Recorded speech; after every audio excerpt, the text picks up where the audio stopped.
Hello everyone.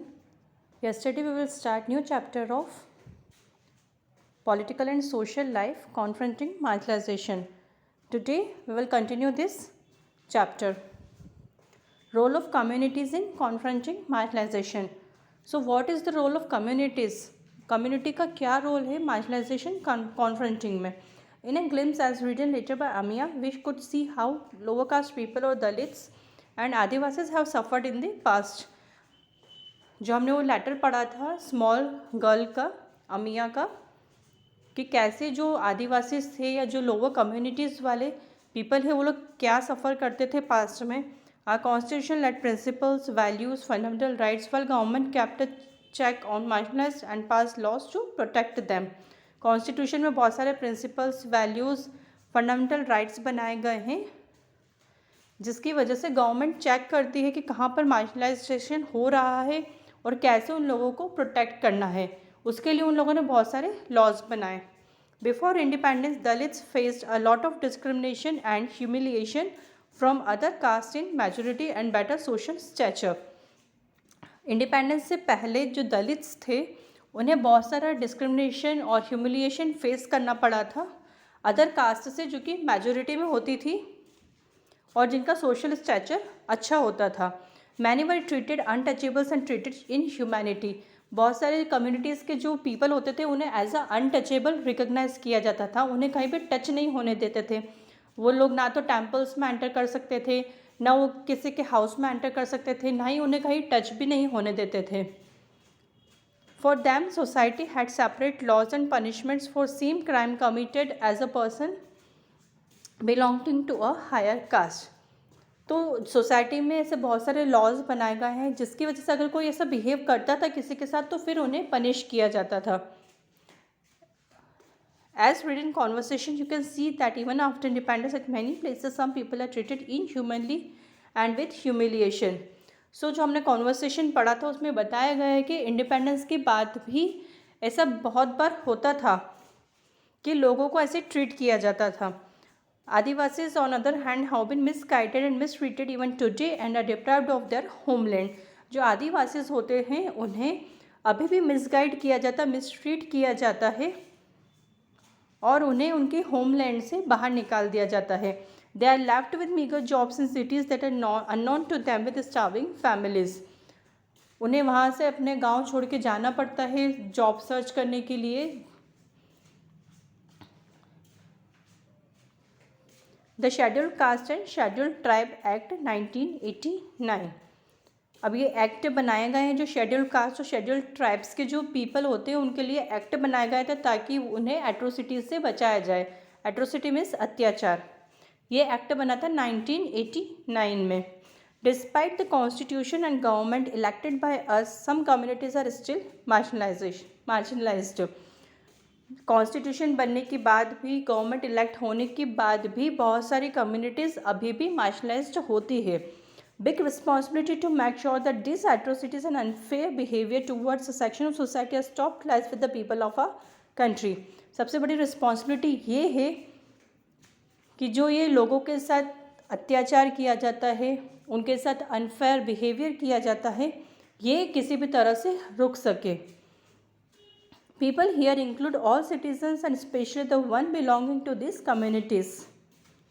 In the past as well, there have been instances where people from these communities have stood up, struggled, protested and fought for their rights. Past में भी लोगों ने इसके लिए अपनी आवाज़ उठाई हैं. जो लोग प्रताड़ित होते थे इन सब चीज़ों से, जिनके साथ अनफेयर बिहेवियर किया जाता था, वो लोगों ने प्रोटेस्ट किया, रिबेल किया, स्ट्रगल किया और वो लोग अपने राइट्स के लिए लड़े. Their zeal and motive have been supported well by various activities around the world. So उनके जो मोटिव्स थे उनको बहुत सारे ऐसे सपोर्ट भी मिला एक्टिविस्ट से, जो सोशल वर्कर्स होते थे, जो सोसाइटी के लिए काम करते हैं, उन लोगों ने भी इन्हें सपोर्ट किया. जैसे कि एक एग्जाम्पल है महात्मा गांधी का. महात्मा गांधी जी भी इन लोगों के लिए लड़े, उन्हें हक दिलवाने के लिए उन्होंने बहुत कोशिशें की. Many times it was seen that the protest and rebellions by people led to the government to recognize and immediately address the problem with stringent and apt measures. Making people another most important contributor towards bringing a change. So ऐसे महात्मा गांधी जैसे और भी बहुत सारे social activist थे जिन्होंने इन लोगों के लिए फाइट किया, उन्हें सपोर्ट किया। One of such step was passing the scheduled caste and scheduled tribe act 1989। एक स्टेप गवर्नमेंट के थ्रू उठाया गया था ताकि वो इन्हें इक्वालिटी दे सके। शेड्यूल्ड कास्ट और शेड्यूल्ड ट्राइब्स एक्ट बनाया उन्होंने 1989 में। Other than supporting the marginalised and fighting for their rights, government passed this specific law that concerned the minorities like scheduled caste and scheduled tribes and intended to prevent them from any atrocity। इस act के through उन्होंने ये sure किया कि वो लोग जो इनके ऊपर एट्रोसिटीज़ होती है, जो अत्याचार किए जाते हैं, उसे वो लोग रोक सकें। In late 1970s and 80s, a rebellion was started by Dalit where they started standing up for their rights and demanded equal status like everyone else। Late 1970s और 80s में एक रेबेलियन स्टार्ट किया था Dalits ने, जिसमें उन्होंने अपने हक के लिए लड़ना स्टार्ट किया। उन्होंने डिमांड की कि उन्हें भी इक्वालिटी दी जाए जैसे कि और लोगों को दी जाती है। They denied their assigned duties and openly started demanding their right to be treated with respect and equality. उन्होंने ये मांग की कि ये उन्हें भी इक्वल राइट दिए जाएँ, इक्वल रिस्पेक्ट दिए जाए, उन्होंने इक्वली ट्रीट किया जाए। Soon rebellion intensified when upper caste started putting their force in power violently। The Dalits demanded that government should take notice of these and list down all sorts of atrocities that are done on them in name of caste and have strict harsh punishments for the violators। Dalits ने ये government से demand की कि अगर उनके साथ ऐसा behave किया जाए तो फिर लोगों को पनिश किया जाना चाहिए जो कि उनके साथ ऐसा बिहेव करते हैं। Around the same time, even Adivasi stood up to demand their lawful rights। Same time पे जब दलित ने ये स्ट्रगल करना स्टार्ट किया, तभी आदिवासी ने भी स्टार्ट किया। उन लोगों ने भी डिमांड की कि उन्हें भी लॉफुल राइट्स दिए जाएं। It is then that in year 1989 government was forced to see the day to day plight of this people and pass a law that came to be known as scheduled caste and scheduled tribes act 1989। जब government के ऊपर बहुत ज़्यादा pressure पड़ा, उन्हें दिखा कि नई लोग अब रेबेलियन करना स्टार्ट कर दिया उन्होंने, फिर गवर्नमेंट ने ये लॉ बनाया 1989 में scheduled caste and scheduled tribe act के नाम से। A group of Dalits brought a big change that formed a law specifically focusing on atrocities done on them. So Dalit के जो ग्रुप्स थे उनकी वजह से एक बहुत बड़ा चेंज आया और एक लॉ उन लोगों के लिए बनाया गया ताकि वो लोग प्रताड़ित ना हो। The act included several range of offences and atrocities that had been done on these communities for ages। Offences listed under act were cognizable and were treated with utmost severity। The police could arrest offender and the court would pronounce the judgment which could lead to imprisonment and as well as fine। Many activities around this time came up to fight for rights of displaced and suffering Adivasis from whom their ancestral land was snatched and they were left with their families to starve। They demanded their right to retain their homeland। They asked to have strict punishment for people who made them move and encroach their lands। It was guaranteed that if their land was bought or sold, then Adivasis could claim it back। So इस act में क्या include किया गया, बहुत सारे offences और atrocities जो भी उन कम्युनिटीज़ के साथ होती आ रही हैं बहुत सालों से, उसे स्टॉप कर सके।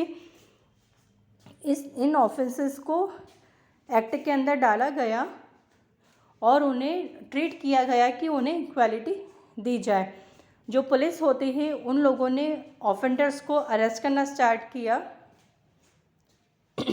और फिर उन्हें जज के थ्रू जजमेंट दिया जाता था, या तो उन्हें जेल हो जाती थी या फिर उन्हें फ़ाइन देना पड़ता था। जो भी दलित्स के साथ, आदिवासीज के साथ या और भी कोई माइनॉरिटी कम्युनिटीज़ है उनके साथ अगर गलत बिहेव करेगा, उन्हें मिसट्रीट करेगा, तो फिर उन्हें पनिश किया जाता था। बहुत सारे एक्टिविटीज़ जो सोशल एक्टिविस्ट होते हैं उन लोगों ने भी आवाज़ उठाई इसके खिलाफ और वो लोग भी लड़े ताकि जो आदिवासी थे उन्हें उनकी एंसेस्ट्रल लैंड से ना निकाला जाए। उन्होंने ये डिमांड भी करी आदिवासीज ने कि उन्हें अपनी होमलैंड पर ही रहने दिया जाए ताकि उन लोगों के फैमिलीज़ को सफ़र ना करना पड़े। अगर कोई उन्हें ज़बरदस्ती उनकी होमलैंड से बाहर निकालते थे तो फिर उन्हें पनिश किया जाता था। Some of the offences listed under the act were as follows. No member of SC और ST should, जो भी इस एक्ट के अंदर ऑफेंसेस थे वो इस टाइप से हैं कि क्या आप SC और ST कास्ट के जो लोग जो पीपल होते हैं उनके साथ आप क्या नहीं कर सकते हैं, वो लिस्ट बनाई गई हैं। So no member of SC and ST should be forced to eat और ड्रिंक इनएडिबल और अनईटेबल और ऑफेंसिव थिंग्स। किसी भी मेंबर SC या ST के साथ आप ज़बरदस्ती उन्हें ऐसे कोई भी चीज़ नहीं खिला सकते हैं जो खिलाने योग्य ना होती है। बी परेडेड नैक्ड और with any sort of paint on face और बॉडी। जो आदिवासी की परेड निकलती है तो उन्हें आप ज़बरदस्ती किसी भी तरह का फेस पे पेंट लगाने के लिए फोर्स नहीं कर सकते हैं। Be subjected to false legal proceedings, आप उनके साथ ज़बरदस्ती कोई गैर कानूनी काम नहीं करवा सकते हैं। बी फोर्स्ड टू बैग और वर्क एज बाउंड लेबरर, उनसे ज़बरदस्ती भीख मंगवाना या उन्हें मज़दूरों की तरह काम नहीं करवा सकते हैं। Be deprived of healthy clean water, उन्हें हेल्दी क्लीन वाटर से आप वंचित नहीं रख सकते हैं। Be forced to leave their house, forcefully उनसे उनका घर नहीं छीन सकते हैं, उन्हें ज़बरदस्ती उनके घर से नहीं निकाल सकते हैं। एंड बी सेक्शुअली असॉल्टेड, उन्हें यौन प्रताड़ित नहीं कर सकते हैं। ओके, सो इस जो ये scheduled caste and scheduled tribe act जो बना था 1989 के अंदर, उसमें ये सारे लॉज बनाए गए थे कि आप ये सारे काम शेड्यूल्ड कास्ट या शेड्यूल्ड ट्राइब पीपल के साथ नहीं कर सकते हैं। India is a developing country where social evils like this and many more still exist. But as learned in chapter, it is our collective duty to make sure that injustice has no place in our society and everyone is treated with full dignity and respect. So हमारी जो country है India वो एक developing country है, तो इससे बहुत सारे सोशल एविल्स अभी भी एग्जिस्ट करते हैं हमारी सोसाइटी में। जैसे कि हमने इस चैप्टर में पढ़ा, तो ये हमारी सबकी कलेक्टिव ड्यूटी बनती है कि हम लोग किसी के भी साथ इनजस्टिस ना करें। हमारी सोसाइटी में किसी भी तरह का अन्याय नहीं होना चाहिए। हमें सभी को फुल डिग्निटी और फुल रिस्पेक्ट से ट्रीट करना चाहिए। ओके, नाउ एक छोटी सी केस स्टडी दी गई है। Angoori is a manual scavenger in a village. She wakes up in morning to go for work. Her sister's son Deepak had come to village as a doctor and came to meet Angoori. Angoori एक manual scavenger है village के अंदर। वो सुबह जल्दी उठती है, फिर अपना काम करती हैं। उनकी बहन का जो बेटा है दीपक, वो विलेज में आते हैं एज अ डॉक्टर बनकर और अंगूरी से मिलते हैं। Deepak, aunt where are you going with broom and basket? आप ये ब्रूम और बास्केट लेकर कहाँ जा रही हैं? Angoori, I am going to work. If I do not go for a day everything piles up and it makes me sick. अगर मैं नहीं जाऊँगी काम पर तो मेरा पूरा दिन खराब हो जाएगा और मैं बीमार हो जाऊंगी. Deepak, aunt what type of work you do that everything piles up? आप ऐसा क्या काम करती हैं जिसकी वजह से सब कुछ बिगड़ जाएगा? Angoori, I clean the human and animal waste using the plates and brooms and then have to carry the same in basket on my head to disposal grounds. मैं जो ह्यूमन का और एनिमल का वेस्ट होता है उसे क्लीन करती हूँ और प्लेट और ब्रूम से फिर उसे अपने सिर पर उठाकर ले जाती हूँ और फिर उसे ग्राउंड में डिस्पोज कर देती हूँ. Deepak, aunt I will not allow you to work under such inhuman conditions. Why do not you fight for your rights? It is illegal to make the people work as manual scavengers as per manual scavenger and construction of dry latrines prohibition act of 1993. Deepak कहता है कि नहीं, मैं आपको नहीं allow करूँगा कि आप ऐसे इनह्यूमन कंडीशंस में वर्क करें. आप अपने राइट्स के लिए फ़ाइट क्यों नहीं करती हैं? ये इलीगल होता है कि किसी भी पीपल को आप मैनुअल स्कैवेंजर की तरह वर्क करा सकें. इसके लिए भी एक्ट बनाया गया था 1993 में. Angoori, son this villagers will throw me out. I can not say no. You please leave else the villagers will declare you as untouchable when they will learn that you belong to my community. Angoori कहती कि नहीं बेटा, ये villagers जो हैं ये मुझे बाहर निकाल देंगे अगर मैं इन्हें ना कहूँगी तो. और तुम भी इस विलेज से चले जाओ, नहीं तो तुम्हें भी ये अनटचेबल कह देंगे अगर उन्हें पता चल गया कि तुम हमारी कम्युनिटी से बिलोंग करते हो. मीन्स एक तरफ तो जो आंटी है उनको अनटचेबल कह के और उन्हें ऐसे काम दिए गए कि वो सफाई वगैरह करें, और उन्हीं की बहन का जो बेटा है वो डॉक्टर बन गया. मतलब वो इतना पढ़ लिख के आगे बढ़ गए हैं. So Deepak, no aunt, I will fight for you. Law is in your favor. We will file a petition in the court as it will protect us. दीपक कहता है कि नहीं आंटी, मैं आपके लिए फ़ाइट करूँगा, लॉज हमारे फेवर में है, हम एक पिटिशन फाइल करेंगे कोर्ट के अंदर और वो हमें प्रोटेक्ट करेंगे. Though untouchability has been abolished but as in this case manual scavengers continue to be untouchables. Untouchability को तो एबोलिश कर दिया गया है, लेकिन फिर भी ये मैनुअल स्कैवेंजर जो है ये हमारी सोसाइटी में अभी भी कंटिन्यू है कि जो सफाई करने वाले आते हैं उन्हें हम अनटचेबल कहते हैं, उन्हें टच नहीं होने देते हैं. In 2003, the manual scavengers, along with another group who worked as sweepers and some social workers, filed a petition in court to stop manual scavenging.